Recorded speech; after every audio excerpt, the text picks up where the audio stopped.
You're too young to understand the world you're trying to change. Those were the first words Robert De Niro muttered, half dismissive, half challenging, as he turned toward the poised young woman seated across from him on the Global Voices live panel. The studio lights burned bright. Cameras rolled. Millions were watching. But Karoline Leavitt didn't flinch. Her eyes stayed steady, not with arrogance, but with conviction, the kind forged not in Ivy Towers or Hollywood studios, but in late-night community meetings, small-town diners, and tear-filled hospital waiting rooms. At just 27, she'd already earned a name for herself in political circles, not for controversy, but for compassion. Mr. De Niro, she began calmly, I may be young, but I listen. I listen to the waitress working 2 shifts to keep her son in school. I listen to the veteran who lost his home and still volunteers to help others. I listen to people, not headlines. Maybe that's something we all need more of. The room went quiet. De Niro blinked. The clip would go viral within hours. But that's not the story. Not really. Karoline had been invited to the show for a generational debate.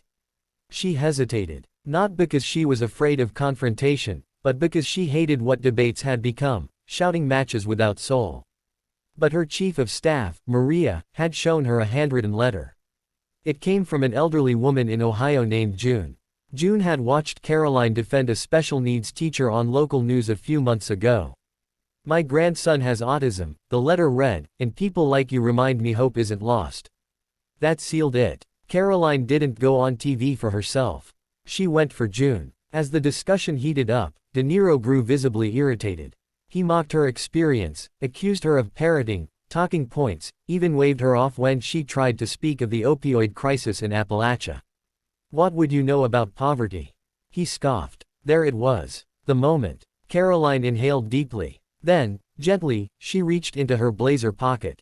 She pulled out a photograph, creased at the edges. This is my brother, Matthew, she said softly. He died at 22.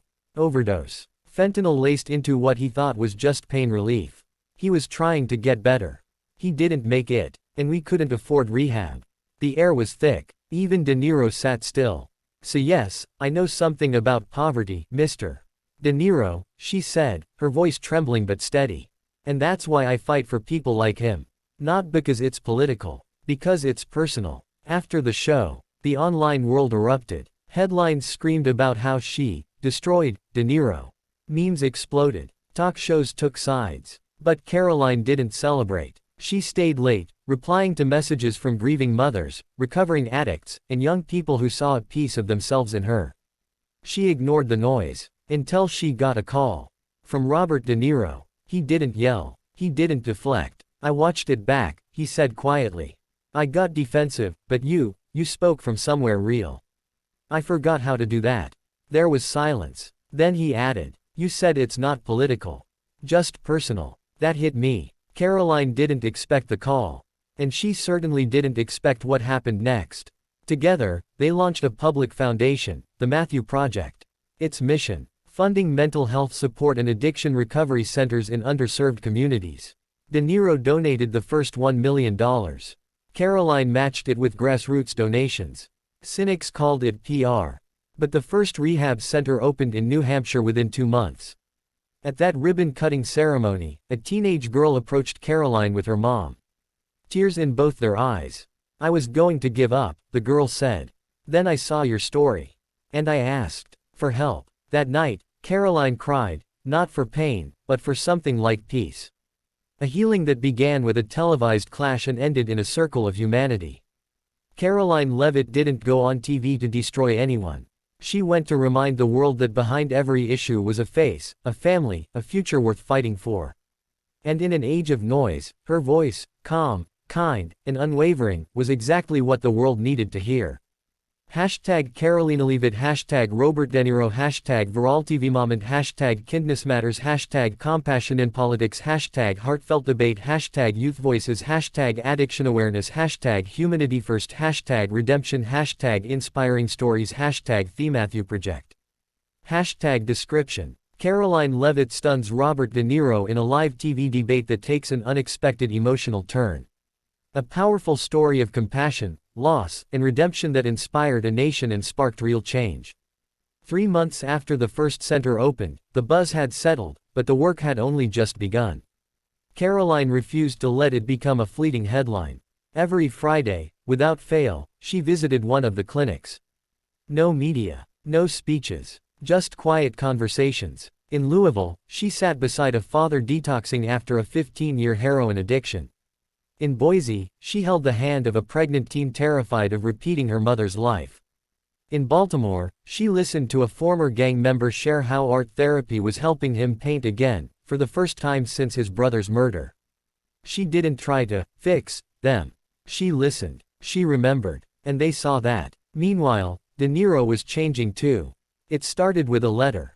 The kind Karoline often received. This one came to De Niro. Mr. De Niro, I'm not a fan of your politics. But I saw what you and that young woman did.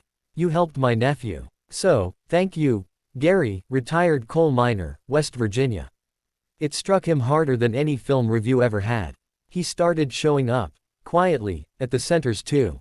Not as a celebrity. As a volunteer. Sweeping floors, bringing books, reading aloud to kids whose parents were in recovery.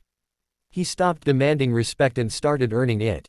One evening in Chicago, someone recognized him. Hey, aren't you Robert De Niro? He smiled. I was. Today, I'm just Rob. A twist in the story. Months passed. The Matthew Project was flourishing, but funding was running thin. Private donors liked headlines, not hard work.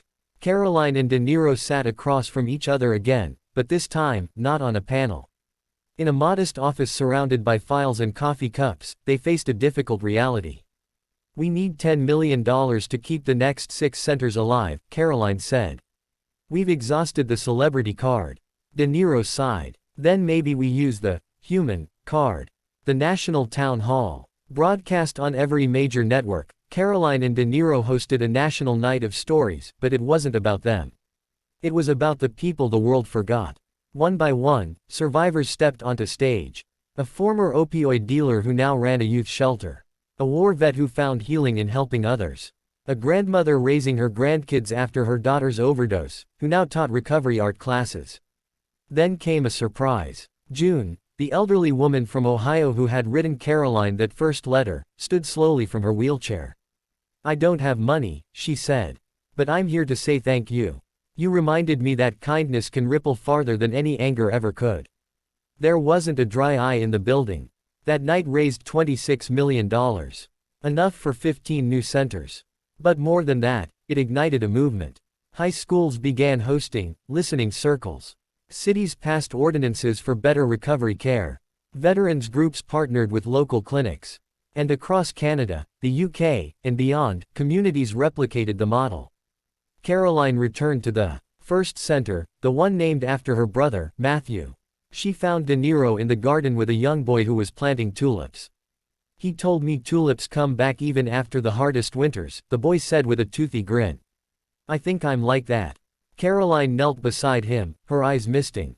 Yeah, she whispered. You are. Final reflection. They had started on opposite ends of a televised argument. One full of fire, the other full of faith. But something strange had happened. They listened. And when they did, hearts changed. Lives changed. They changed. In a world starved for grace, the Matthew Project became more than a name. It became proof that dignity, empathy, and second chances were still possible. And sometimes, the greatest destruction isn't in silencing your opponent. It's in destroying the walls between us.